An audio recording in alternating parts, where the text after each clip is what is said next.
Joining me is the panel, Steve Conroy, former Labor Senator and Cabinet Minister, and Michael Kroger, former Victorian Liberal President. Michael, 4 months ago, the coalition led Labor. But on Saturday, Labor won twice as many seats as the coalition. What on earth happened?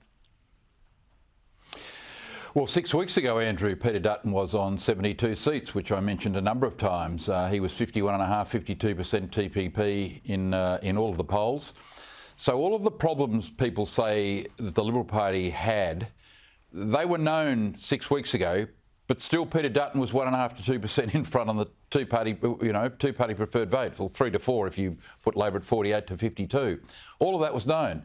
Something happened in the last 6 weeks. Well, I'll tell you what happened. Two things predominantly. One, Medicare happened, and Labor scared the living daylights out of every Australian, and you could see the Liberal Party drain away as Albo produced his card.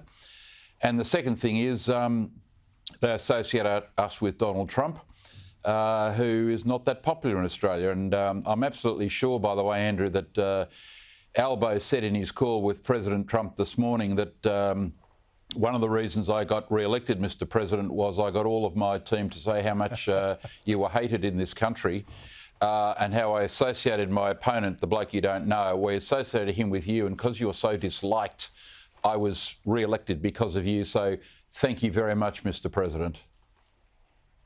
I will bet my house he did not say that. Look, congratulations, Stephen. The Labor Party has had an absolutely massive victory. I mean, it's bigger than Bob Hawke's, it's bigger than Kevin Rudd's. That's the kind of thing that can go to a man's head, particularly if his name is Kevin Rudd. Although Albanese this morning was trying to keep it real, even walking to work.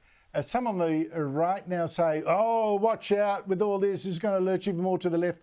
Frankly, I doubt that, Stephen. I think he wants to be more reassuring, a sort of father figure type. What are you expecting? Well, look, Albo, and I've known him almost all of his political life. I think we first met in 1984 or 85 at ALP, National Young Labor Conference. And he was a young firebrand back then, but I've watched his progress through the years. I've been in cabinet with him for 6 years, and I've watched him evolve from that firebrand, and he's been deliberately set out to govern from the centre. And I think that he will continue to govern from the centre. That doesn't mean he's always going to be centre, but the centre-left, leaning to the centre. And I think those who have underestimated him and keep talking about, he's going to lurch off to the left, really just don't want to accept that he's completely outplayed them. He came out after Christmas. He was firing on all cylinders, and Paul Erickson devised the campaign strategy with Albo. They came out hard. They laid out a string of policies on women's health, etc., and they campaigned on it. They campaigned on Medicare. You need Medicare to protect these new initiatives, and we will always protect Medicare. And so I think you just saw it gradually begin to unravel. I think Trump, absolutely, I think you're both right. Trump was an overhang. The Zelensky interview, followed by the tariff craziness. All of that fed into the uncertainty principle. And Albo has absolutely been non-threatening in the way the Conservatives try to portray him. And so I think you've also got to just accept that Peter Dutton had a shocker of a campaign at a personal level. He, backflipped on policies. He stumbled in the policy enunciation. He had no support around him. Angus Taylor was a dud. Hastie was hidden in Western Australia. Jane Hume blew up over the work from home. They had to put her in a cupboard. So he just basically was on his lonesome trying to fight a campaign single-handedly. Terrible. And then you read stories today. You read stories today about how they deliberately didn't poll in his seat because they were afraid of, they would destabilise him. I mean, this is an extraordinary set of circumstances just stop, where you deliberately don't poll. I don't want to lose many of my audience to apoplexy about this list of...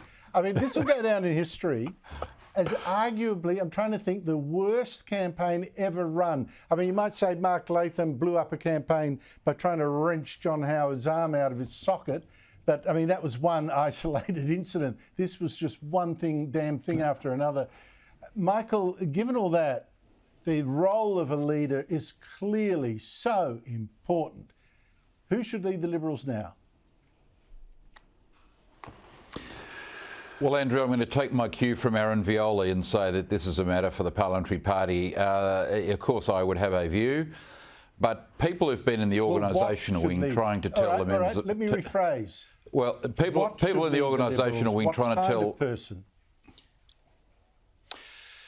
Okay, the person that should lead the Liberal Party should be someone that fully understands and is committed to our brand equities, the reason people vote for the Liberal Party. And the principal brand equity of the Liberal Party is economic management, tax reform, lower taxes, smaller government, tax cuts, getting government out of the lives of people, etc., etc. Someone that understands how to grow the Australian economy by massively reducing red tape so business can thrive. There's 80% of people in this country, their jobs are in the private sector. So you need a whole reform agenda based around slashing times for approval of all of the things that the federal government regulates, which principally, according with the states, of course, includes mining, for example. Taking 8-10 years to approve a new mine, that's just preposterous. And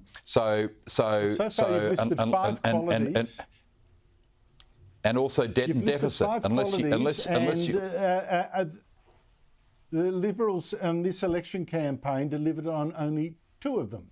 Only 2 of those 5 things you think are essential to the new Liberal leader were acted upon in this past campaign we just had. Stephen is right. Perhaps that's why we lost, Andrew. Perhaps that's why we lost. I think you might be right. I thought the minute Tony, what's his name, Dutton, refused to match and beat the Labor tax cuts, I thought, that's it, you're gone. Michael Kroger, Stephen Conroy, thank you very much to you both.